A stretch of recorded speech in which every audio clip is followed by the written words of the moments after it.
this was a fascinating setup that Dave and I had the privilege of walking through this trade setup together. I always know that I'm on the right side of the trade when Dave over there in Cornwall is on the same trade as I am. But anyway, the point being that we had a lot of fun in the day trader room this morning, hunting setups. Felt like I got a good night's sleep. I think that was super important. Actually even hunted a couple setups this morning, and we just missed a monster bull setup here. This bought just by like literally the market went 2 ticks below this low. Had it not, then we would have been all over this long. In fact, Dave might have even been in this long. I don't even know.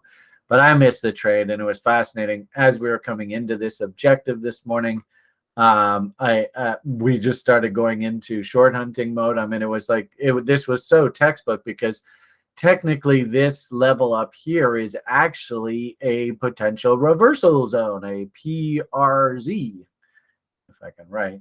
P. Oh, I can't do a P. P. There we go. PRZ. So this is actually where harmonic people are like, okay, let's start hunting for a short setup.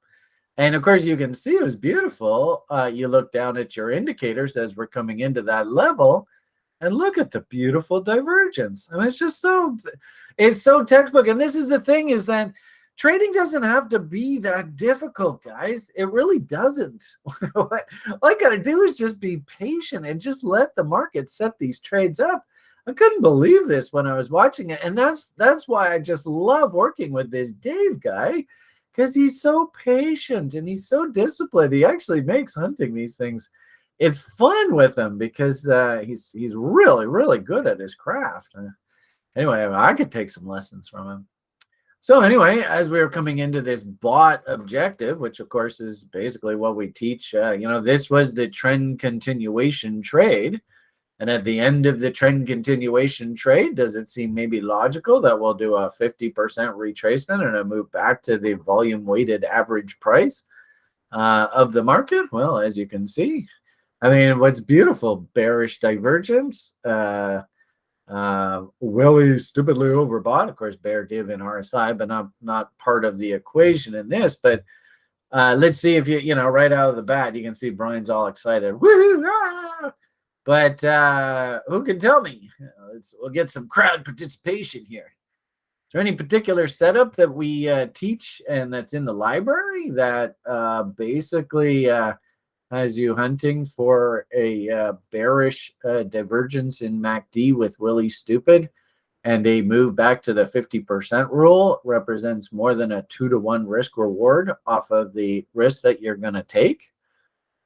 Have you ever seen this before?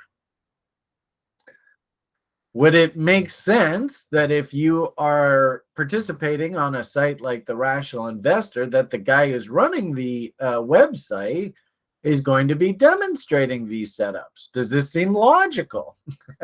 I mean, really, if I don't take these trades, then you're kind of like, Brian, why the hell are you even here? So anyway, point of the matter here is basically participating in the market, trying to keep an open mind. Had a really interesting short trade setup that developed this morning. You can see the bear div. You can see Willie Stupid. You can see the M top. You can see the move above the standard deviation band, the 2 standard deviation bands of the VWAP, which I absolutely love for trade location. In this particular one, and this is a trader's life. It's just the way it goes. Profit objectives.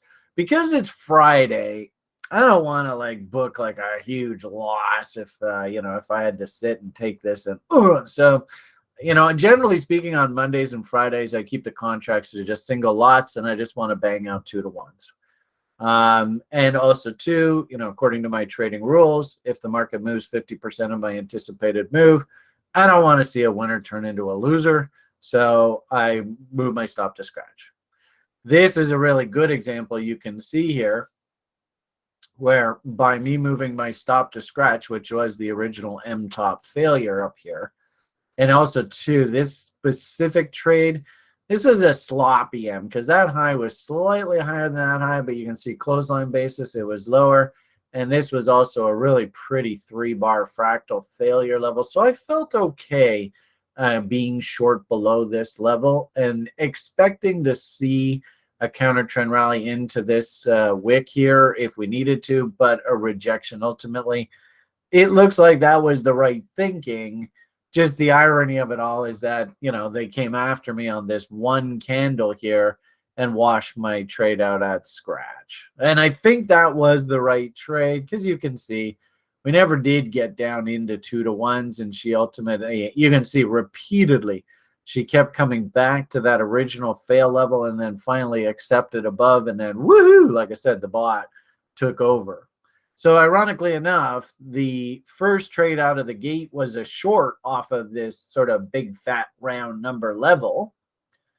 But ultimately, the market wanted to accept back above it. Now, what do you think the odds are that once they're done, they're probably going to bring the market right back to the big fat round number? Have you guys ever heard me talk about big fat round numbers as price objectives in the marketplace? It's remarkable how it works.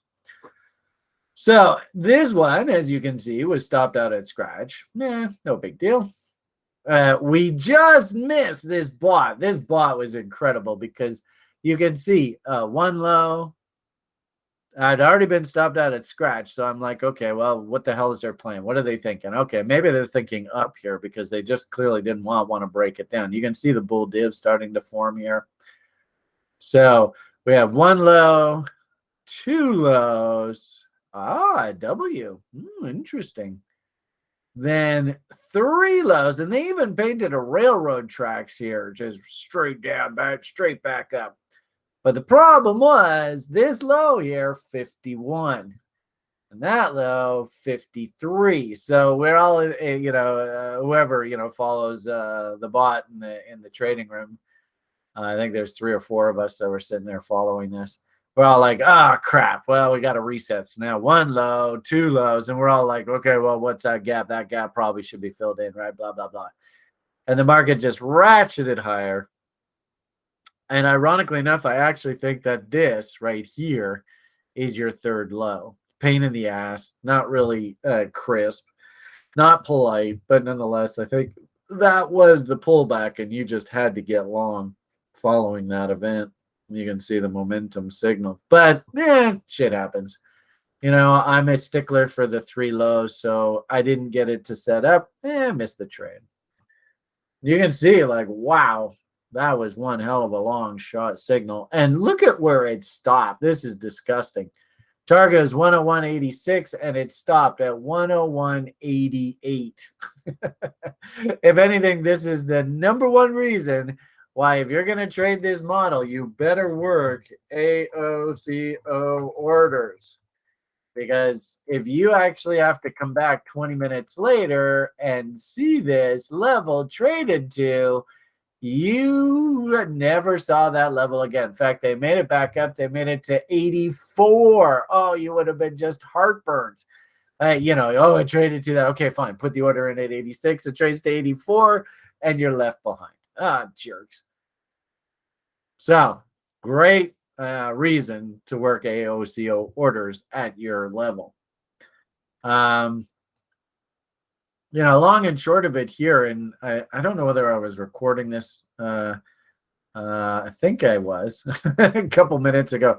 Like I said, I was talking with Chris before the video started, and we actually, as we were talking away, I ended up getting my fill at my 2-to-1 profit objective on the trade. And interestingly enough, there's 50% roll.